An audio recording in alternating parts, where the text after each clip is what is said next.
Meus irmãos, muita paz. Na década de 50 do século passado, a população humana do planeta passava pouco mais de 2 bilhões de habitantes. Menos de 50 anos depois, essa população já tinha triplicado. A explosão demográfica é um fato inevitável.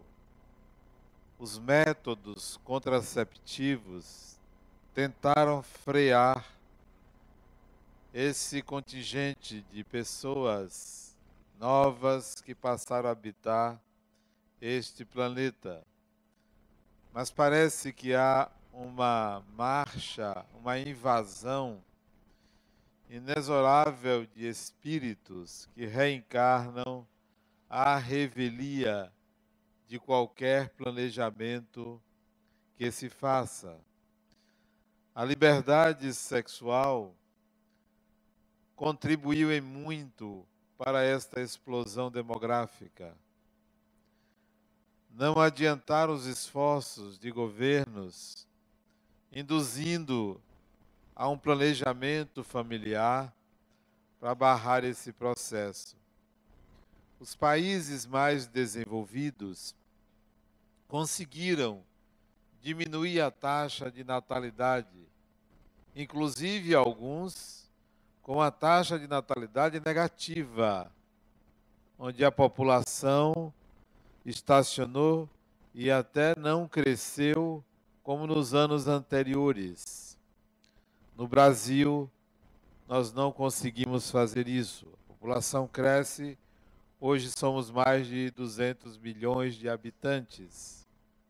Mas temos exemplos muito mais significativos, como a China, com mais de 1 bilhão e 400 milhões de habitantes, e a Índia, com mais de 1 bilhão e 200 milhões de habitantes. É muita gente, é muito espírito. Parece que brota da terra, parece que nasce sem ninguém ver de onde vem. Mas há um outro fenômeno paralelo a isto, que surpreende qualquer analista da sociedade. O conceito de família. Aquela família formada por um homem e uma mulher e filhos mudou radicalmente da década de 60 para cá, do século passado. Hoje, você já não encontra mais um parâmetro para definir o que é família. A noção de gênero mudou tanto que você já não sabe mais o que é uma pessoa, se é homem e quais são as características do ser homem, se é mulher, quais são as características de ser mulher. Perdeu-se. A discussão, inclusive, hoje é sobre qual é a necessidade de se ter um gênero. E se afirma categoricamente que gênero não é uma questão biológica, mas uma questão cultural. Mas para que isto? O que está acontecendo dentro do conceito de família, dentro do conceito de gênero, com o aumento populacional? O que é que está acontecendo de fato? E aí vem uma visão espiritual. Antes dela, é claro que a família é a célula da sociedade. É na família que os valores são consolidados. É na família que ocorrem os atritos. É na família que nascem os sentimentos mais embrionários, mais primários. Sim. Mas será que é possível a família definir o que é o ser humano? Se ele é um homem ou se ele é uma mulher? Será que é a família que define? Será que é um papel que alguém registrou que define quem é você? Será que são as leis, o Código Civil, uma jurisprudência de um tribunal é que define quem é você? Será que é um livro religioso que define? Ou será que só você, na intimidade da sua alma, é capaz de dizer quem ou o que é você? E que nenhum decreto tenha força de mudar isto. Por mais que você se adapte, se adeque, siga preceitos religiosos, legais, mas nada disso muda o que se passa na intimidade da sua alma. Então você é aquilo que só você sabe. O que é então que está acontecendo com este aparente caos, com esta aparente confusão que ninguém toma pé? Que a religião diz uma coisa, a ciência diz outra, o cientista diz outra ainda, a consciência coletiva fala outra coisa ainda. O que é que está acontecendo? Com certeza não é um caos. Trata-se da materialização da possibilidade de você, espírito, se manifestar como você é. Isso não era possível. A sociedade vivia em limites rígidos entre um gênero e outro, entre o certo e o errado, entre o bem e o mal. Vivíamos nesta prisão, nos estreitos limites de polaridades. Mas surge um amadurecimento, não da sociedade, porque o amadurecimento da sociedade é consequência do amadurecimento do indivíduo. Surge um amadurecimento. Nós não podemos mais enxergar a pessoa sobre estes limites. É atraso, é primitivo pensar em restringir uma pessoa a um conceito, a uma ideia, a uma formulação legal, a uma formulação religiosa. É primitivo isso. É desrespeito à pessoa, ao ser espiritual. É um desrespeito. Por mais que você aceite e se enquadre, mas tenha certeza que você pode ir mais além. Porque quanto mais você se declarar dentro desses limites, você se castra, você se resume, você se restringe. Às vezes falta coragem. Às vezes falta esta coragem. A análise espiritual, essa sim, mais ampla, mais compreensiva da diversidade, das possibilidades. O planejamento familiar foi um avanço significativo.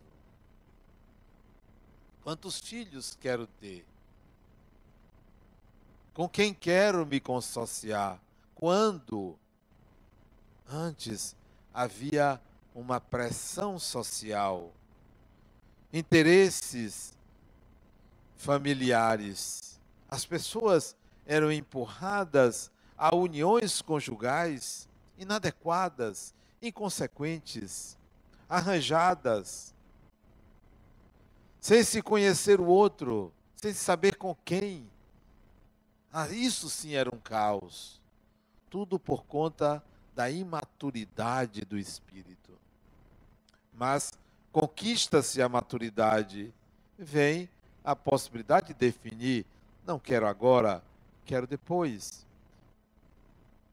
É importante dizer que a pílula anticoncepcional teve uma relevância muito grande para isto. O olhar espiritual é diferente do olhar material. O olhar material, por mais diverso que seja as possibilidades, a realidade, o olhar material é limitado. Você nasce dentro de um contexto, você se limita àquele contexto e para você sair dele, você tem que se esforçar. Quando o espírito consegue dizer aos pais: eu quero ir embora, eu quero viver minha vida. Isso não é simples. Além dos limites da idade, tem a questão da autossubsistência, tem a questão do afeto, dos vínculos.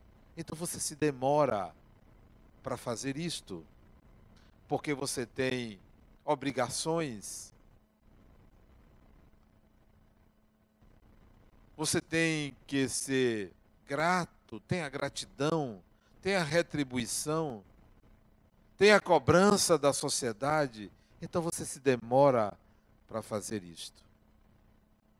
Mas quantos não gostariam, independentemente das benesses que a família oferece, os pais oferecem, quantos não gostariam de ter sua casa, de ter seu espaço, de dizer: eu não preciso dar satisfação a A, a B ou a C.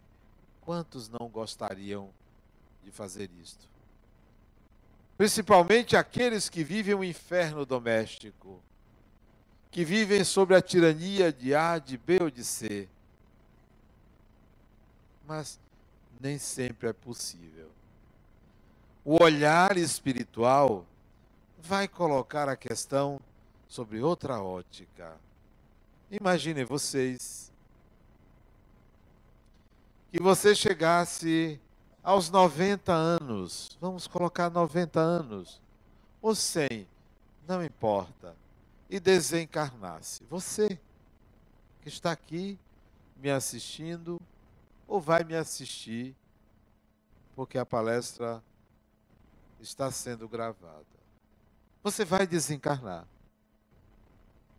E viveu toda uma vida, 90, 100 anos, proveitosa. Casou, teve filhos, ou não casou, teve amigos, trabalhou. Não importa, você viveu uma vida em que você aprendeu. Teve dificuldades, teve sofrimento aqui, mas teve alegrias ali, prazeres acolá, e você sai da encarnação consciente de que você viveu. Desencarna e reencontra pessoas conhecidas. Reencontra um irmão, uma irmã, o pai, a mãe, um filho, um amigo. Reencontra algumas pessoas. Vamos admitir que você reencontre uma dúzia de pessoas. Uma dúzia tá bom, não precisa muita gente não. Uma dúzia de pessoas conhecidas. Você encontra todo mundo tranquilo.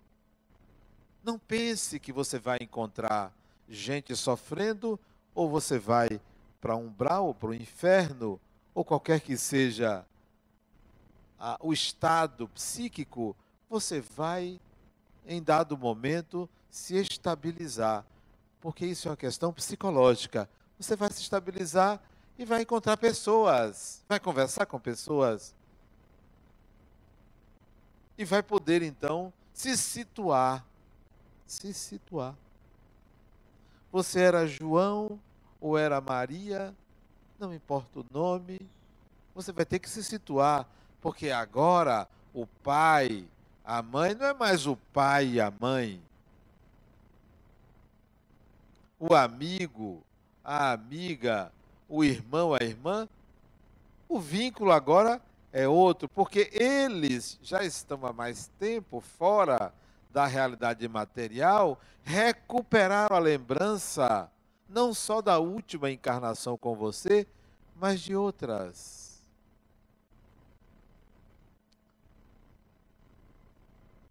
Como o garoto lá em Franca, São Paulo, que aos 4 aninhos de idade disse: minha mãe, eu fui um preto velho. Eu fui. Eu me chamava fulano de tal. E eu fui curado. Eu curei meu pai. Ele, o menino disse, ele se lembrou da encarnação anterior. Branco como uma nuvem, o menino, na atual encarnação. Na anterior, um preto velho. Curador. Pobre, morava na periferia de uma outra cidade. Reencarnou na família de um homem que ele curou.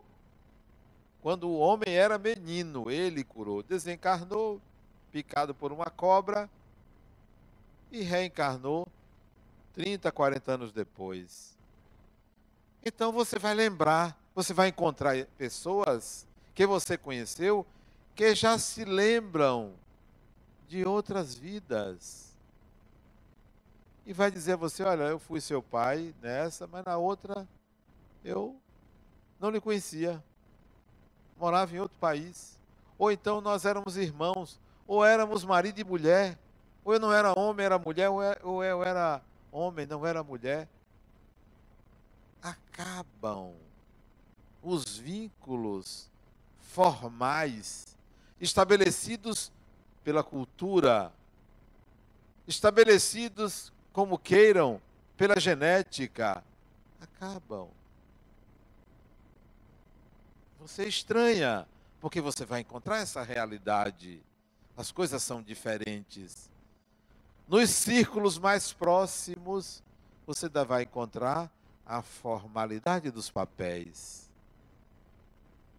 Mas quando você ascende espiritualmente, acabam esses papéis.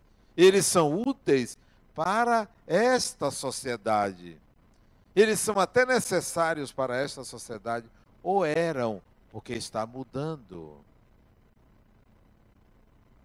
Acho, às vezes, que é grosseria você perguntar o sexo de uma pessoa. Acho.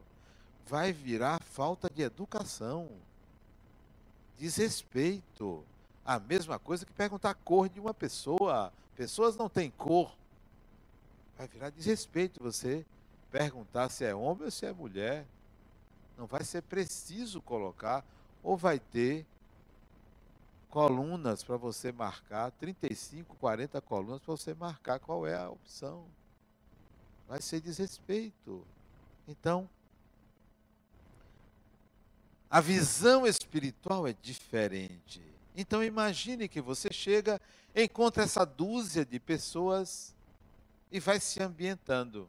Quem é quem, os papéis, e ao mesmo tempo você vai se percebendo. Ah, então, agora eu me lembro que eu vivi em tal época com fulano.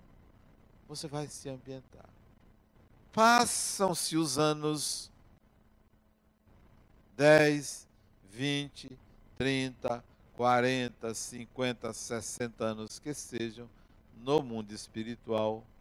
Ou vamos admitir que o tempo do outro lado seja mais ou menos igual ao tempo daqui. Passam-se 90 anos, está na hora de voltar. Você vai voltar. Você precisa voltar. Você então vai planejar. O espírito pode retornar, reencarnar, no mesmo dia que desencarnou. Não nascer, reencarnar. Isto é, recomeçar na barriga de uma mulher. No dia seguinte. Alguns meses depois, ele nasce. Mas pode levar 1 ano, 10 anos, 20 anos, 30 anos. Eu me lembro que da última encarnação para a atual, eu levei 31 anos do outro lado. 31 anos. Vamos admitir que você leve 30 anos, então, para voltar. Então está na hora de planejar. Quando você está encarnado, olha o planejamento como é. Você vai determinar quantos filhos você quer. É possível. Mas os papéis já estão mais ou menos definidos. Você pode planejar uma viagem que você vai fazer. Você pode planejar suas férias. Pode planejar uma casa, um apartamento que você quer comprar, um carro. Então, o planejamento aqui é mais ou menos simples. Mais ou menos simples. Agora, vamos para o outro lado. O planejamento é com quem eu vou nascer? Ao lado de quem? Vou dar prioridade a aprender o quê? Quero ser educado por quem? Quero viver em que país? Quais os papéis que eu vou querer que fulano, ciclano desempenhe em minha vida? Então é diferente. Vai ser secundário você dizer, olha, eu quero nascer homem, ou eu quero nascer mulher. Vai ser secundário isto. Totalmente secundário. Tanto faz.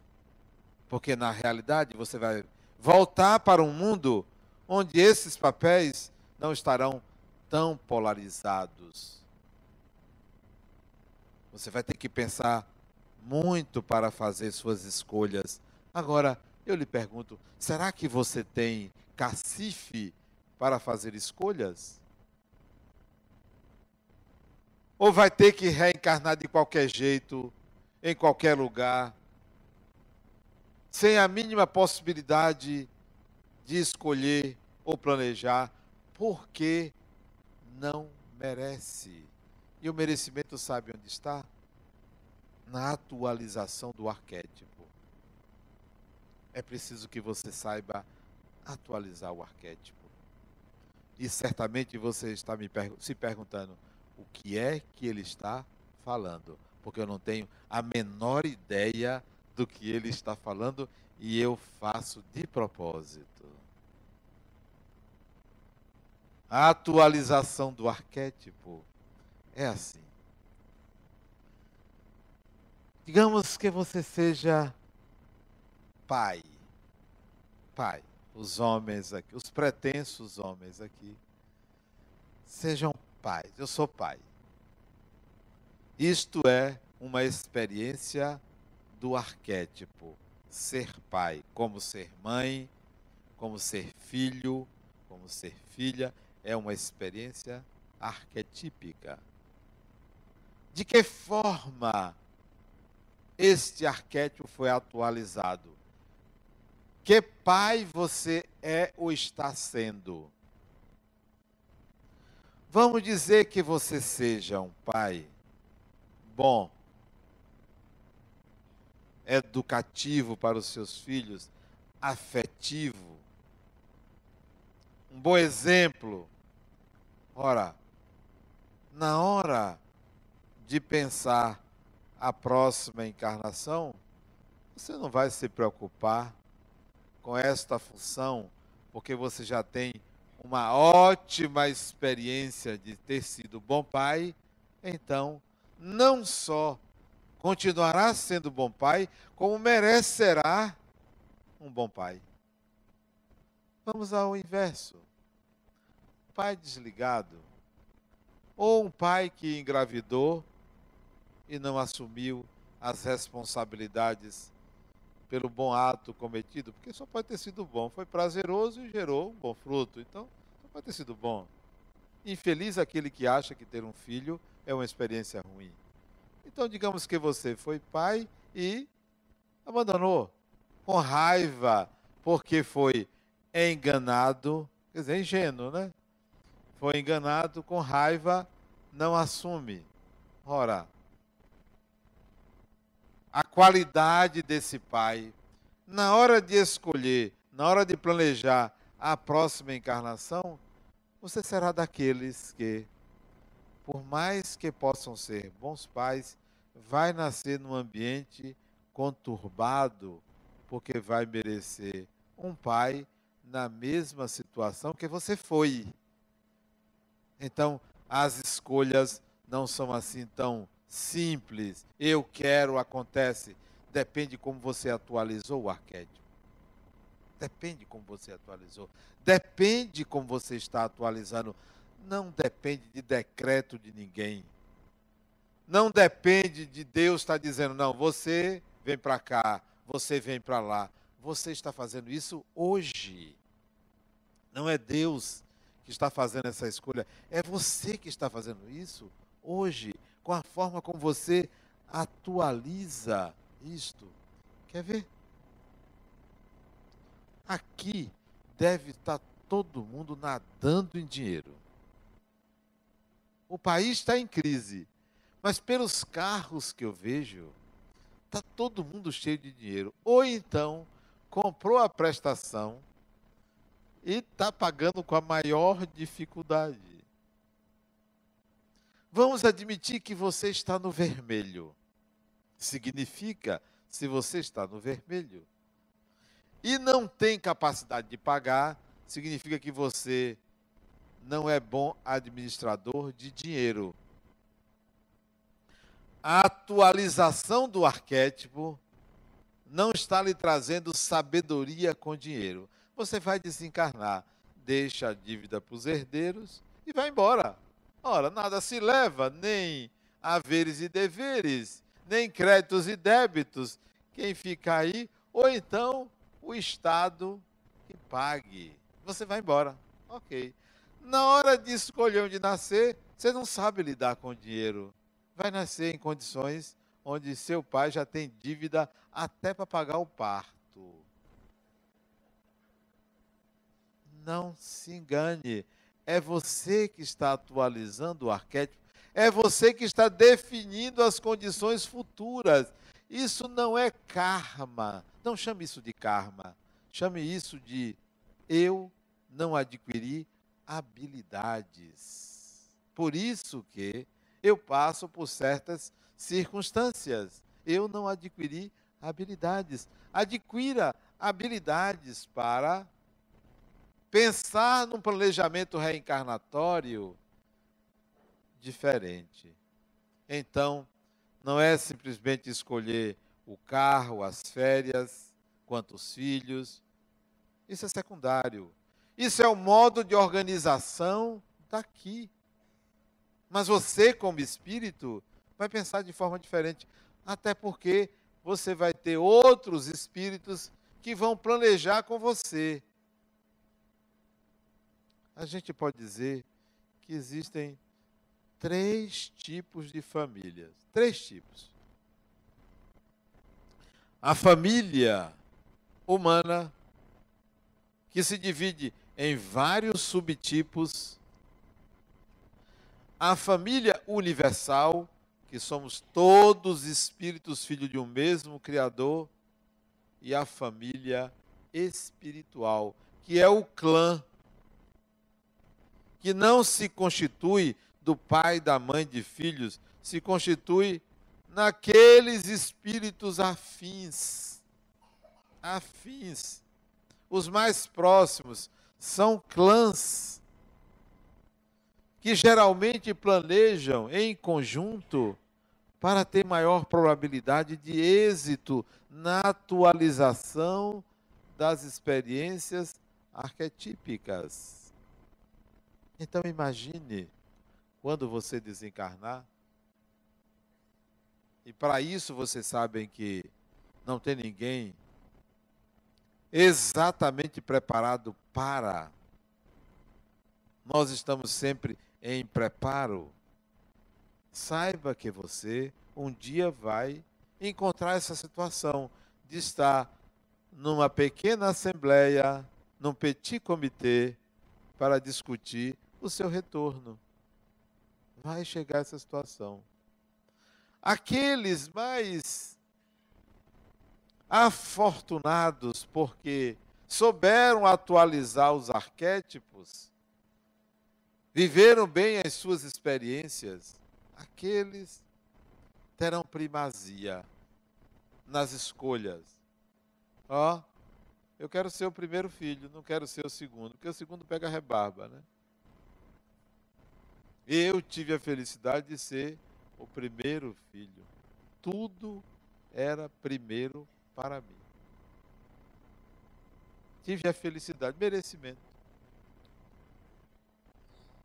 Meu pai dizia assim, eu tinha 9 irmãos, éramos 10.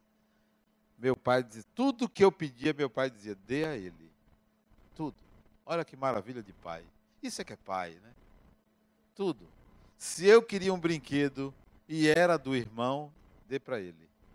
Olha que pai maravilhoso. Meu pai. Merecimento, né? Merecimento. Os outros pegavam a rebarba. As roupas primeiro eram minhas, depois eles usavam. Olha, que coisa maravilhosa. Então, na hora de você escolher, depende de como você está atualizando. Quer ter bons pais? Seja bom filho.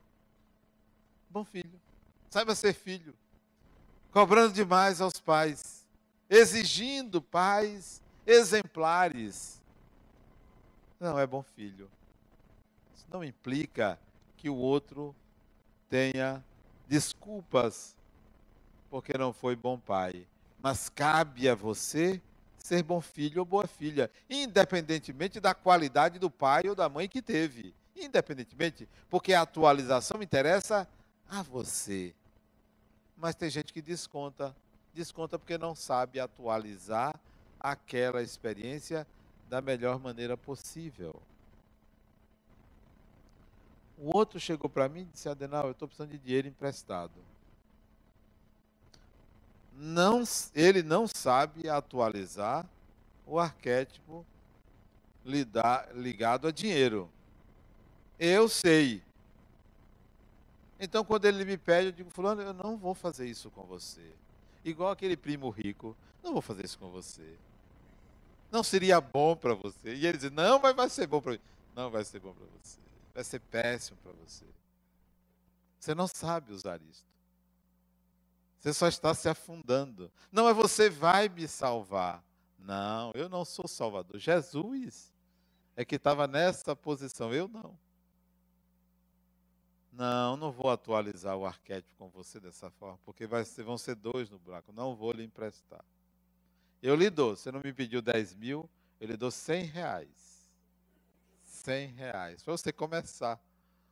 No máximo 150. É dado de presente. Não tem. Mesmo que tivesse. Porque a pessoa não é bom pagador, não sabe, estava cobrindo dívida, pagando o mínimo do cartão de crédito. Não vai para lugar nenhum. Não sabe dizer não a si mesmo. Então, do outro lado, você vai compreender o significado de família. Agora é família espiritual. Qual é minha família espiritual? Quem são as pessoas que eu sei que eu iria encontrar porque são pessoas afins comigo? Aí vem uma sabedoria. Ora, você detesta o ex-marido. Você detesta a ex-mulher. E ela ou ele a você. São inimigos. Há uma desavença. Um deve ao outro. Quando você desencarna, você tem alguém pendurado em você. Então, você não encontra só os afins, você encontra também os desafetos. Então, você vai ter que lidar com os desafetos. A sua família espiritual tem uma banda podre, da qual você faz parte, porque você está pendurado no karma de alguém. Cuidado, não tenha inimigos. Que o outro queira ser ou seja, mas você não, porque você se atrasa. Tem gente que não consegue ver outra pessoa. Detesto fulano ou fulana. É alguém pendurado no seu karma. Vai fazer o quê? Vai encontrar-se na mesma sala de espera do outro lado da vida para um planejamento reencarnatório, ou como siamesas, né? Como gêmeas ou algo parecido. Porque se odeiam tanto que uma não consegue deixar de pensar na outra. Então vem junto, para ver se resolve. Porque muito ódio é um amor que não se realizou. Então você vai se realizar ali. Então, a sabedoria é resolver essas questiúnculas aqui, essas confusões aqui. É perda de tempo, é atraso. E você pensa que você, porque fez meia dúzia de caridade, vai ter, do outro lado da vida, compensações. Olha, eu fiz mais bem do que mal. Não é assim. Não é uma contabilidade. Nós pensávamos que era assim, porque as religiões nos ofereceram esse paradigma do bem e do mal. Não é assim. O mal são inabilidades, o bem são habilidades. Então, habilidades que você não conquistou, você vai precisar conquistar. Você volta para conquistar habilidades. Alguns anos atrás, deve ter uns 15 anos atrás, 15 ou um pouco mais, acho que uns 16 ou 17 anos atrás. Por aí. Um pouquinho mais. 18 anos atrás. Por aí. Um irmão meu foi conversar com meu filho. Esse irmão estava hospedado em minha casa e foi conversar com meu filho, que devia ter uns 10, 11 anos de idade. Conversar com ele. Conversando. Eu fiquei à distância. Não sabia o que estavam conversando e depois meu irmão veio me falar o que conversou com meu filho. Conversaram na varanda do apartamento que eu morava ali na Pituba. Depois eu fiquei curioso em perguntar a meu irmão o que ele conversou com meu filho. Ele disse, eu conversei muita coisa, gosto muito de conversar com ele. Mas eu fiz uma pergunta a ele. E eu quero saber se você sabe a resposta que seu filho me deu. Qual foi a pergunta? Eu perguntei ao seu filho o que é que ele mais admirava em você. O que é que você acha que ele disse? Pergunta interessante. O que é que vocês acham que seus filhos, seu cônjuge, seu pai, sua mãe, pensa a seu respeito? O que é que você acha? E que talvez não lhe diga, ou que se dissesse a terceiros diria com outras palavras que você não imagina. Quem sabe o que o outro pensa a seu respeito, se conhece. Quem não sabe o que a pessoa que você convive acha a seu respeito, não se conhece. E então meu irmão me perguntou, o que você acha que seu filho disse? Aí eu disse assim,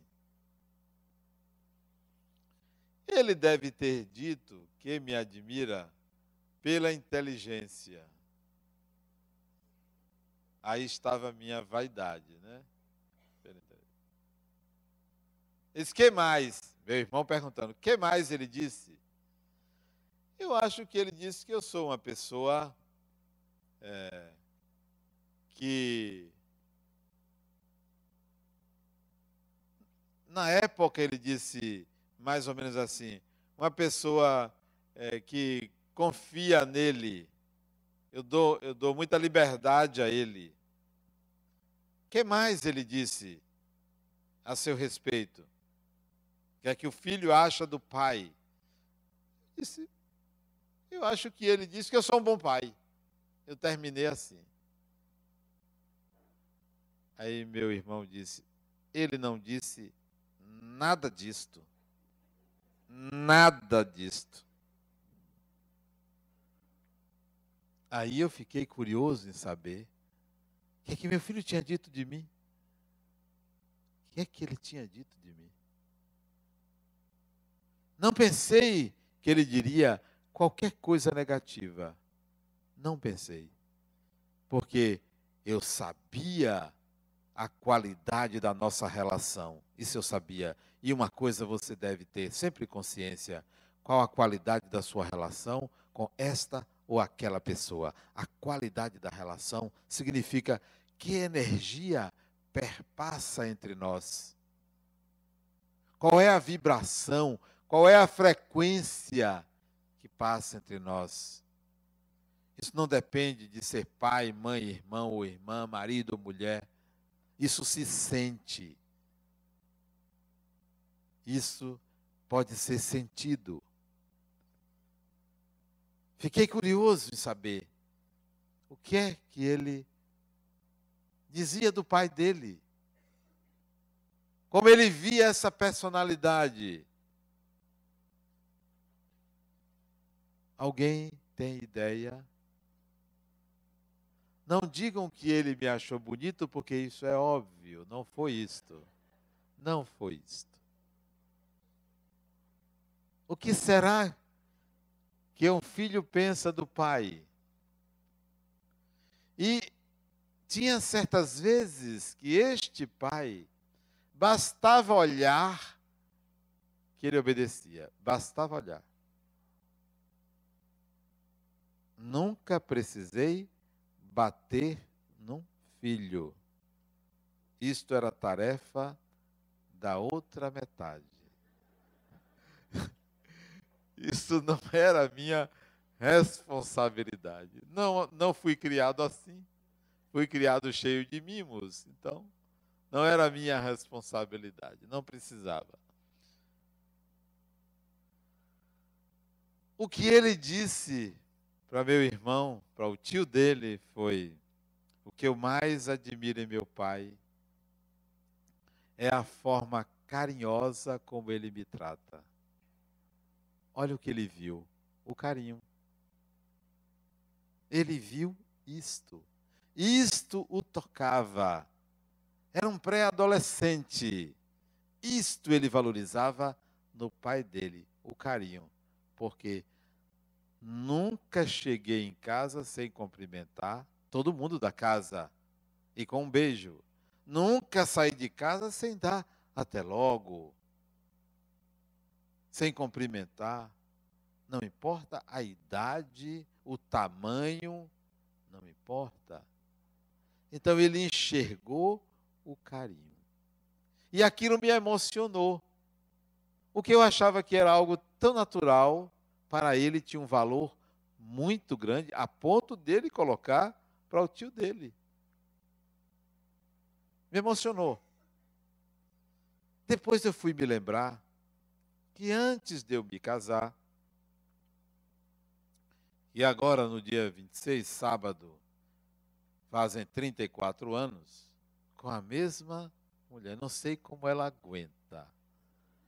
Não sei como ela aguenta um homem que não bebe, não fuma, não gosta de festa, não vai à praia, gosta de ler, caseiro, espírita, palestrante. Chatíssimo um homem como esse. Mas, paciência. tem quem goste. E a fila é grande para a próxima encarnação. Sabe o que é? Vocês nem imaginam. Já teve gente que veio Adenauer, pense em mim na próxima encarnação. Eu disse, e se eu vier gay? Ah, pode ser, né? Então, eu me lembrei que antes de eu me casar, já sabia que iria me casar com ela. Uma coisa eu acho importante. Os filhos que nós tivermos, vamos fazer amizade com eles. Já espírita, tinha consciência plena do espiritismo, da minha realidade como espírito. Vamos fazer amigos. Porque eram espíritos, são pessoas, não me pertencem, não nos pertencem, ninguém pertence a ninguém, ninguém é dono de ninguém, são papéis que a gente vive. Então, vamos fazer amigos. Se eles não quiserem, paciência, mas vamos fazer amigos. Depois a gente pensa em educar, em limitar. Vamos fazer amigos, vamos conquistar. Não importa se são filhos biológicos, adotivos, são como pessoas. Pessoas devem ser amigas.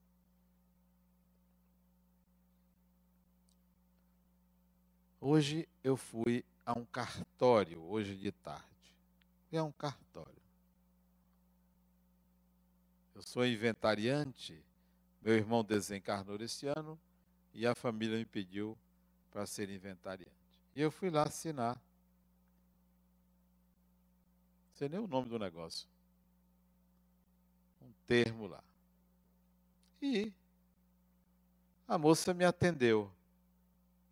E ela disse, não é aqui, é ali. Aí eu fui lá, não é aqui, é ali. Eu fui lá, acertei no quarto lugar que eu fui, eu acertei. Porque a gente se sente burro.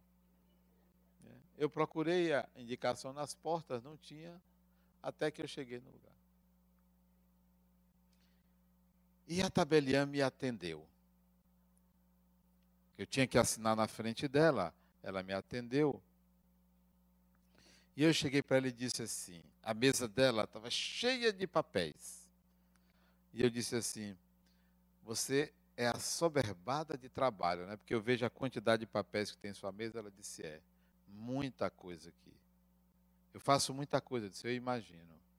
Imagino o quanto não passa, não, quantos processos não passa pela sua mesa, pelo seu trabalho.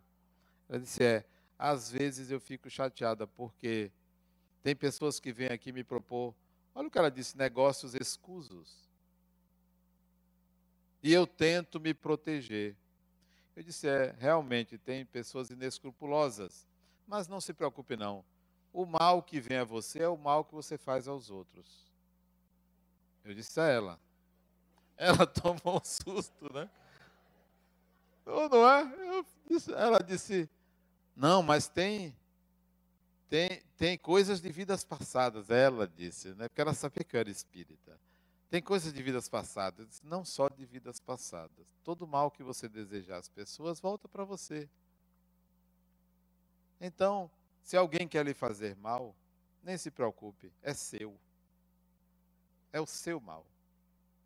Ela ficou assim pensativa, parou de fazer o que ela estava fazendo, foi me escutar mais e disse assim para mim, mas tem pessoas que são ruins. Tem pessoas que são ruins e eu não sou uma pessoa que faço mal a elas. Digo, às vezes, fulana, esqueci o nome dela, às vezes, fulana, o mal que uma pessoa vem fazer a gente, e que a gente pensa que nos agride, nos faz sofrer, depois a gente vê que é um bem. Que foi bom que aquilo tivesse acontecido. Não encare o mal do outro como um mal que pertence ao outro. Pode ser um bem para você. Encare isso na sala dela, né? Não sei por que essas coisas acontecem comigo, né?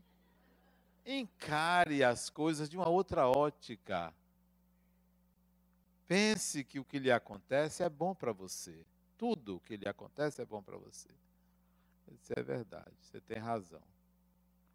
E aí, eu assinei lá o papel e fui embora. Saindo dali com a nítida impressão de que somos nós que forjamos essas situações. Somos nós, é você, sou eu.